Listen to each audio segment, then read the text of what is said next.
आप सभी का आरबी क्लासेज में हार्दिक स्वागत और अभिनंदन है। आप जानते हैं कि हमेशा की तरह हम कोई एक ऐसा टॉपिक लाते हैं, तो आप आज हम लोग का टॉपिक है, आप गेस कर सकते हैं क्या? देखिए, आज हम लोग पढ़ने वाले हैं क्वाड्रेटिक इक्वेशन में एक मेथड जो कि क्या है, कंप्लीटिंग स्क्वायर मेथड। बहुत बच्चे को दिक्कत होता है, आपको भी होता होगा, तो आप समझ लीजिए कि आज से आपका प्रॉब्लम खत्म। ठीक है, तो सबसे पहले हम लोग एक फॉर्मूला डिराइव करेंगे। ठीक है, स्टैंडर्ड फॉर्म पे एक एक हम लोग डिराइव करेंगे। तो देखिए क्या है फॉर्मूला। आप जानते हैं कि a x square plus b x plus c equal to zero सामान्यतः क्वाड्रेटिक इक्वेशन का स्टैंडर्ड फॉर्म होता है, जहाँ पे ये ध्यान रखना है कि a is not equal to zero, क्योंकि इसको हम लोग लीडिंग कोफिशिएंट बोलते हैं, और लीडिंग कोफिशिएंट कभी भी जीरो नहीं हो सकता है, और अगर होगा तो क्या होगा, तो ये लीनियर इक्वेशन हो जाएगा। ये बात भी हमको ध्यान रखना है। तो यहाँ पे अगर जैसे ही तो ए हर टर्म में ए से डिवाइड करेंगे, तो ए कॉमन ले लेते हैं, तो यहाँ पे होगा x square plus b by a x plus c by a equal to zero. ठीक है, अब सोचिए कि अगर ए जीरो होता तो ये तो जीरो बाई जीरो हो जाता, लेकिन ए जीरो इसीलिए नहीं है क्योंकि आप आराम से यहाँ पे डिवाइड भी करेंगे तो कोई फर्क नहीं पड़ेगा, क्योंकि zero by non zero number जो होता है वो हमेशा ही जीरो होता है। अब उसके बाद अगले स्टेप में क्या करेंगे कि स्क्वायर को कंप्लीट करेंगे। तो जैसे ए स्क्वायर तो आसानी से बन जाएगा, अब टू ए भी होता है, तो ए तो हमेशा आपको दिखेगा कि टू एक्स होगा।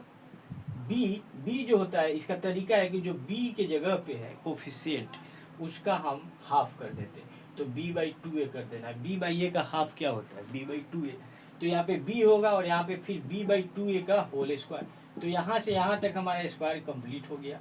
प्लस सी बाई ए रहेगा, इधर भी आपको जोड़ना होगा बी बाई टू ए का होल स्क्वायर, तो डायरेक्टली हम लिखते हैं b square by four a square. ठीक है, अगला स्टेप में क्या करेंगे कि यहाँ से यहाँ तक स्क्वायर कंप्लीट हो गया। कैसे हो गया, क्योंकि x plus b by two a का होल स्क्वायर हम इसको लिख सकते हैं। ठीक है, ये सी बाई ए उधर जाएगा, तो क्या होगा b square by four a square minus c by A.